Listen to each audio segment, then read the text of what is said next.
Правда ли, что если человек скрипит зубами во сне, у него глисты?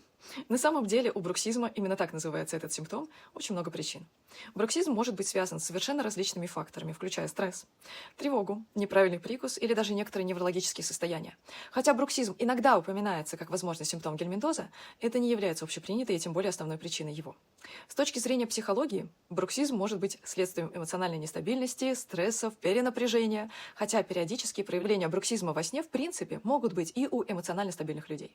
Есть стоматологическая теория бруксизма, согласно которой этот симптом может быть из-за неправильного прикуса, например. У детей бруксизм может проявляться в период прорезывания и смены зубов. Не надо думать, что скрежет зубами во сне – это всегда гельминтоз. В случае появления этого симптома нужно идти к врачу-терапевту и разбираться в первопричине, а потом ее лечить.